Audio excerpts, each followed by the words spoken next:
Bismillahirrahmanirrahim. Assalamualaikum warahmatullahi wabarakatuh. Kembali lagi bersama saya Hanif Ahmad Rizkullah.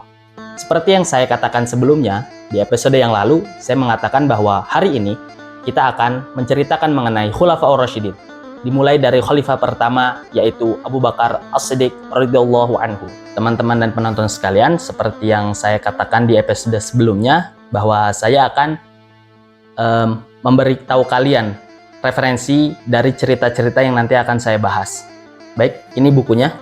Jadi ini adalah ringkasan dari buku Bidayah wa Nihayah karangan Imam Ibnu Katsir yang diringkas oleh seorang syekh yaitu Muhammad bin Samil. Jadi buku ini itu adalah ringkasan dari buku Bidayah wa Nihayah. Jadi full dari Bidayah wa Nihayah tapi diringkas menjadi hanya Khulafaur Rasyidinnya saja. Nah, di sini buku yang saya gunakan sebagai referensi nantinya. Jadi apapun yang saya ceritakan insya Allah akan saya ceritakan dari buku tersebut, dan jika nanti ada tambahan dari cerita-cerita selain dari buku ini maka akan saya cantumkan insya Allah. Jika kita mendengar atau membaca mengenai sirah Nabi SAW, maka tentu kita tidak akan asing dengan nama ini. Beliau adalah salah satu sahabat terbaik Nabi Muhammad SAW, atau bahkan bisa kita bilang yang terbaik di antara sahabat-sahabat lainnya. Jadi pernah suatu kali Ibnu Umar radhiyallahu anhu itu berbincang-bincang dengan para sahabat. Mereka berbincang-bincang mengenai siapa sahabat paling mulia, siapa sahabat paling mulia di sisi Rasul sallallahu alaihi wasallam.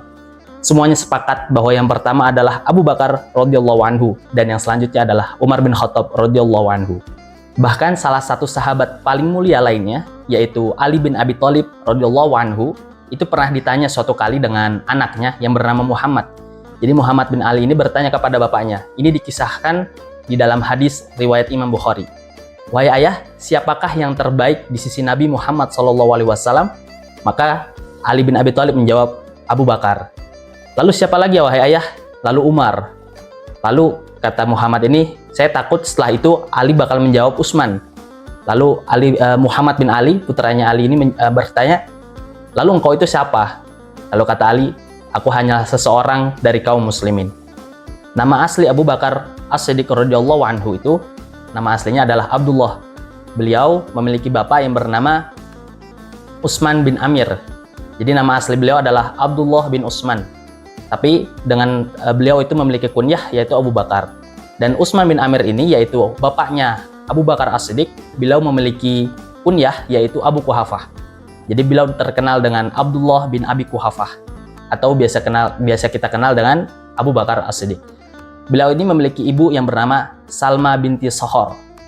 Usia Abu Bakar As-Siddiq dan Nabi Muhammad SAW hanya terpaut 2 tahun. Jadi Nabi Muhammad lahir 571 Masehi dan Abu Bakar As-Siddiq lahir 573 Masehi. Dan Abu Bakar As-Siddiq meninggal 2 tahun setelah Rasul SAW wafat. Jadi umur Abu Bakar dan Nabi Muhammad SAW hidup di dunia ini adalah sama, yaitu 63 tahun atau dalam Masehi 61 tahun. Nah, Abu Bakar As-Siddiq radhiyallahu anhu ini adalah salah satu sahabat yang tidak pernah absen dari dakwah Nabi SAW. Jadi beliau itu senantiasa mensupport Nabi walaupun ujian yang datang kala itu juga sangat besar, ujian dari keluarga, bahkan dari sahabat terdekat, bahkan dari kabilah-kabilah lain juga sangat besar sekali. Tapi Abu Bakar adalah salah satu sahabat yang senantiasa support dan tidak pernah mengeluh di samping Nabi Muhammad SAW. Jadi nanti kalau kalian membaca sirah sahabat, salah satu sahabat yang nggak pernah ngeluh itu Abu Bakar. Bahkan Umar pun pernah. Umar, Ali itu pernah ngeluh ketika Hudaybiyah, beliau marah gitu karena salah paham mengenai apa yang Nabi putuskan saat perjanjian Hudaybiyah tersebut. Walaupun ternyata itu baik bagi kaum muslimin. Tapi Abu Bakar itu senantiasa tidak pernah sekalipun beliau itu ini perkataan Nabi itu beliau kayaknya enggak deh. Abu Bakar itu nggak pernah. Beliau salah satu orang yang senantiasa support. Bahkan ya kalau misalnya Abu Bakar pengen mengemukakan pendapat, itu pun ketika ditanya gitu. Ketika ditanya Nabi, wahai Abu Bakar ini bagaimana? Salah satunya adalah kisah tentang Perang Badar. Ketika beliau itu ditanya Rasulullah mengenai apa yang harus dilakukan terhadap para tawanan perang. Nah, itu Abu Bakar baru mengusulkan pendapat. Nah, dikarenakan semua pengorbanan yang telah dilakukan oleh Abu Bakar As-Siddiq, mulai dari harta, tenaga, bahkan jiwa sekalipun, nyawa, beliau gunakan untuk kepentingan dakwah Islam, maka beliau itu memiliki banyak gelar sebenarnya. As-Siddiq, Al-Atqa, As-Sohib, Al-Awwah. Nah, yang salah satu paling terkenal itu As-Siddiq. Jadi beliau terkenal dengan Abu Bakar As-Siddiq. Nah, gelar As-Siddiq ini juga nggak main-main didapetinnya. Karena beliau itu adalah sahabat yang selalu membenarkan Nabi, ya. Jadi apapun yang Nabi katakan, apapun yang Nabi putuskan, Abu Bakar selalu setia dalam hatinya, dalam zahir dan batinnya bahwa ini adalah kebenaran gitu. Bahkan beliau itu adalah salah satu orang yang pertama kali membenarkan kerasulan Nabi Muhammad SAW. Yang ketika Nabi pertama kali ditemui oleh Jibril di Gua Hiro, Nabi Muhammad pulang, lalu istrinya beriman setelah datang kepada sepupunya. Lalu setelah itu diikuti oleh Abu Bakar As-Siddiq radhiyallahu anhu. Beliau adalah laki-laki pertama yang masuk Islam. Nah, nggak cuma itu. Meskipun Abu Bakar adalah laki-laki dewasa pertama yang masuk Islam, beliau juga adalah orang yang paling kuat mendakwahkan Islam ini setelah beliau masuk Islam. Ya, kalau misalnya mu'alaf itu artinya adalah orang yang pertama kali masuk Islam, yang baru awal-awal masuk Islam, maka Abu Bakar ini ketika mu'alaf, habis mu'alaf itu langsung dakwah lagi. Nah, jika kalian mengetahui ada 10 sahabat yang mubasyirin bil jannah, asyarah mubasyirin bil jannah, ini salah satu nama-nama sahabat yang penting untuk diketahui karena 10 sahabat ini adalah 10 sahabat senior. 10 sahabat senior di samping Nabi Muhammad SAW. Nah, asyarah mubasyirin bil jannah ada 10. Ada 10, 5-nya itu didakwahi oleh Abu Bakar As-Siddiq sehingga mereka mau menerima Islam. Siapa aja mereka? Mereka itu ada Utsman bin Affan, lalu Zubair bin Awam, Tolhah bin Ubaidillah, terus Abdurrahman bin Auf, dan satu lagi yaitu Sa'ad bin Abi Waqqas. Jadi beliau itu jasanya terhadap Islam itu sangat besar dan terbukti nanti yang 5 orang ini juga memiliki andil yang sangat besar juga di kalangan bangsa Arab dan untuk Islam itu sendiri. Nah, di sini saya teringat suatu hadis yang diriwayatkan oleh Imam Muslim, yang diriwayatkan oleh Abu Hurairah, bahwa Nabi Muhammad SAW pernah bersabda, barang siapa yang menunjukkan suatu kebaikan, lalu ada orang yang ngikutin, maka ketika orang ngikutin itu dia mendapatkan pahala yang sama dengan orang yang selain dia itu ngamalin. Jadi kalau kita ngajak orang kebaikan terus dia ngikutin apa yang kita katakan, maka kita juga dapat pahalanya. Dan meski dia juga tidak dikurangi pahalanya, begitu. Nah, dan barang siapa yang menunjukkan kepada kejelekan, lalu ada orang yang ngikutin, dia dapat dosa dan kamu juga dapat dosa dia karena kamu yang nunjukin dosa tersebut. Nah, Abu Bakar ini mengajak 5 orang besar terhadap Islam gitu. Nah, nanti ketika kalian belajar tentang sirah 5 sahabat ini punya andil yang sangat besar dalam Islam. Berapa banyak pahala yang Abu Bakar As-Siddiq memiliki di dalam dirinya itu yang dicatat di amal baiknya. Bahkan di buku ini diceritakan ketika pertama kali Abu Bakar As-Siddiq radhiyallahu anhu ini masuk Islam, beliau sampai menginfakkan 40.000 dirham. Ya, 40.000 dirham ketika pertama kali masuk Islam. Yang berarti beliau masih mu'alaf, lalu beliau menginfakkan 40.000 dirham, hartanya sendiri. Kalau misalnya dilansir dari logamulia.com per 23 Agustus ini, 1 gram perak itu harganya 15.550. Jika kita kalikan dengan berat dirham pada saat itu, yang saya cari juga bahwa 1 dirham itu sekitar 2,975 gram. Jadi 2,975 dikali 40.000 dikali dengan harga 1 gram perak yaitu 15.550, itu hasilnya adalah 1,85 miliar. Jadi ketika beliau mu'alaf, beliau menginfakkan 1,85 miliar untuk kepentingan dakwah Rasul Shallallahu Alaihi Wasallam.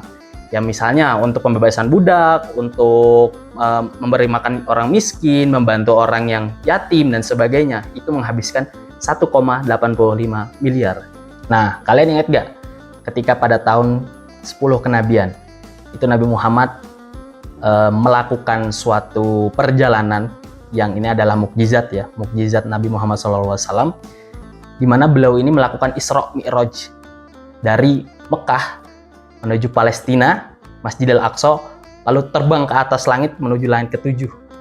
Itu dilakukan dalam waktu 1 malam, di mana Mekah, Masjidil Aqsa itu sekitar 3.000 km, lalu perjalanan ke atas langit ke-7 itu makan waktu berapa lama itu. Tapi Nabi Muhammad SAW hanya melakukannya selama 1 malam. Nah, ketika Nabi Muhammad di kalangan bangsa Arab menceritakan hal itu, karena setelah itu juga diwajibkan untuk sholat 5 waktu, maka Abu Bakar As-Siddiq adalah orang pertama yang membenarkan berita tersebut. Meskipun di luar nalar gitu. Mungkin kalau misalnya kita berada di zaman tersebut, mungkin beberapa dari kita juga nggak percaya nih. Tapi Abu Bakar As-Siddiq adalah satu-satunya orang yang percaya. Salah satu budak yang terkenal yang udah dibebaskan oleh Abu Bakar As-Siddiq adalah Bilal bin Rabah radhiyallahu anhu, yang mana beliau ini pernah disiksa oleh tuannya yaitu Umayyah bin Khalaf, di mana saat itu Umayyah bin Khalaf gak terima nih Bilal masuk Islam. Ya, jadi Umayyah bin Khalaf menyiksa Bilal yang karena Bilal adalah budak dia. Lalu siksaan paling berat adalah ketika di siang hari panas yang sangat terik, Bilal bin Rabah ini disuruh tidur di atas hamparan pasir ya, gimana rasanya gitu. Udah mau panas terik, terus di hamparan pasir lagi disuruh tiduran, di atas badannya itu ditaruh batu yang sangat besar gitu, sehingga Bilal itu kesakitan dan Bilal hanya bisa mengatakan ahad, ahad, yang mana Bilal tidak mau melepaskan agamanya. Lalu saat itulah datang Abu Bakar As-Siddiq radhiyallahu anhu yang kasihan dengan apa yang terjadi kepada Bilal. Lalu Abu Bakar membelinya dan membebaskannya secara langsung. Beliau ini juga adalah satu-satunya sahabat Rasul SAW yang menemani beliau ketika berada di Gua Thur, yang mana ketika itu beliau sedang ingin hijrah ke Madinah, tetapi karena kejaran dan incaran orang-orang Quraisy, akhirnya beliau pergi dulu ke selatan. Jadi Madinah itu ada di utaranya Mekah, beliau malah pergi ke selatan Mekah, yang mana itu biar mengecoh orang-orang Quraisy. Jadi kalau misalnya langsung pergi ke Madinah, itu bisa dikejar pakai kuda lah atau pakai kendaraan lainnya, rame-rame bisa diserang. Nah, makanya beliau menggunakan taktik, yaitu dari Mekah beliau ke selatan dulu, bersembunyi di Gua Sur beberapa hari, lalu beliau pergi ke pesisir, lalu pergi ke Madinah. Nah, satu-satunya sahabat Rasul SAW yang menemani beliau ketika dalam perjalanan dan di dalam Gua Sur adalah Abu Bakar As-Siddiq, yang mana saat itu kisahnya sangat heroik, di mana ketika beliau ingin masuk gua, Nabi Muhammad SAW ingin masuk gua, ditahan dulu sama Abu Bakar. Jangan dulu, aku dulu yang masuk, biar aku cek dulu ini ada lubang-lubang binatang-binatang beracun nggak nih. Lalu pas masuk, beliau melihat lubang-lubang itu, terus bajunya disobek-sobek, ditutupin semua. Lalu ada lubang yang ternyata nggak cukup buat tadi kainnya itu, maka beliau tutup dengan kedua kakinya gitu. Nah, saat itu Nabi Muhammad tidur, karena Nabi Muhammad capek istirahat kan. Nah, Abu Bakar yang saat itu masih terjaga, ternyata ada hewan yang berbahaya gitu ya, mungkin kalajengking itu menggigit Abu Bakar. Lalu Abu Bakar sampai menahan rasa sakitnya itu agar Rasulullah SAW tidak terbangun. Di samping itu semua, itu adalah kisah-kisah beliau selama di Mekah. Lalu nanti setelah hijrah juga, beliau juga tidak pernah absen dari dakwah Nabi Muhammad SAW. Begitu juga dari perang-perang yang beliau selalu ikuti, mulai dari perang Badar, Uhud, Khandaq, bahkan hingga Tabuk.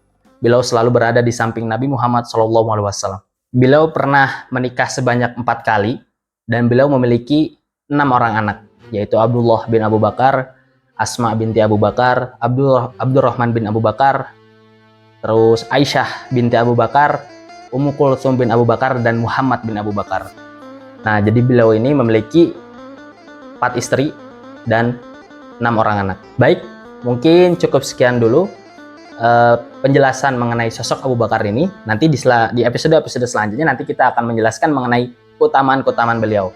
Meskipun tadi kita sudah jelaskan secara ringkas, tapi nanti kita akan jelaskan juga dengan dalil-dalil yang menguatkan hal tersebut. Karena Rasul SAW pun sering bersabda mengenai Abu Bakar ini. Ya, karena kita tahu juga bahwa dalam beragama Islam kita harus menggunakan dalil-dalil yang syar'i dari Rasul SAW yang kuat, diperkuat mungkin oleh Al-Quran dan As-Sunnah, sehingga kita tidak tersesat. Nanti kita akan jelaskan mengenai keutamaan-keutamaan beliau radhiyallahu anhu. Demikianlah yang bisa saya sampaikan. Semoga menjadi teladan bagi siapapun yang mendengarnya dan juga menjadi penyemangat bagi siapapun yang ingin mempelajari sirahnya. Saya cukupkan sekian. Billahi taufiq wal hidayah, waridho wal inayah, wal jihadu fisabilillah. Wassalamualaikum warahmatullahi wabarakatuh.